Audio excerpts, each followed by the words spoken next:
How often do you think about food? Probably pretty regularly, at least a few times a day. Now, how often do you think about your relationship with food? For many of us, the answer may be never.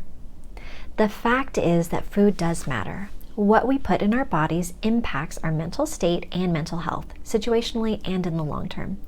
But our relationship with food may matter just as much, and that's what we're going to explore here.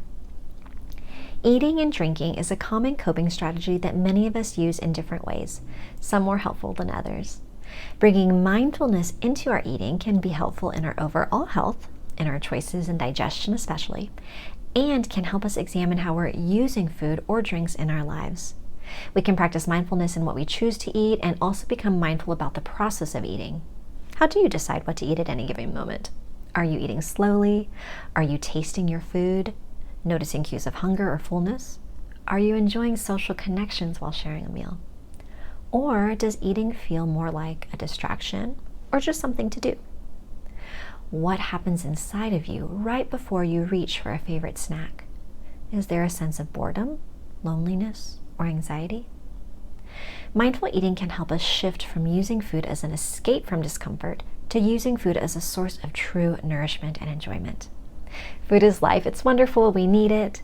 But if we are intentionally or unintentionally using it or substances or activities as tools of avoidance, then we might be missing important opportunities to identify and tend to different needs, nutritional or otherwise. As we begin to slow down with ourselves, we often uncover interesting information relevant to our healing work. And to clarify, I am not suggesting we rush to ditch all our tried and true coping and comfort strategies, food being one for many of us. Even if we wanted to do that, moving too quickly can often bring up unintended consequences and only temporary change. Those comfort strategies developed for some important reason that we don't always immediately understand.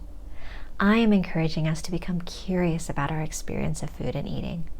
What might we learn about ourselves as we begin to slow down?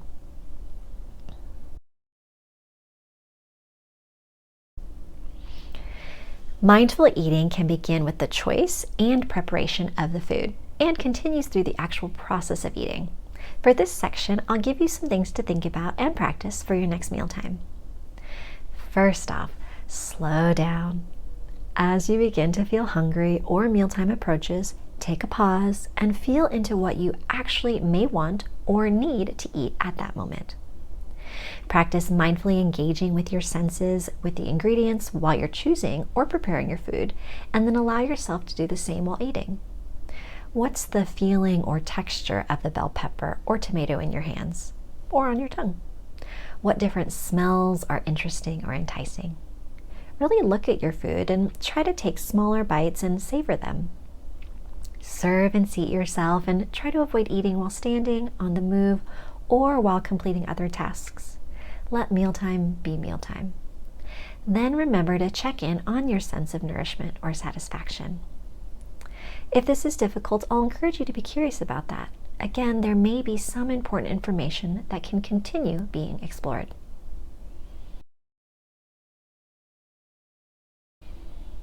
Nutrition takeaway. Mindful eating can help us to feel more present, aids in digestion, and can begin to change our experience and relationship with food. Mindful eating can help shift us from using food as an escape from discomfort to using food as a source of true nourishment and enjoyment.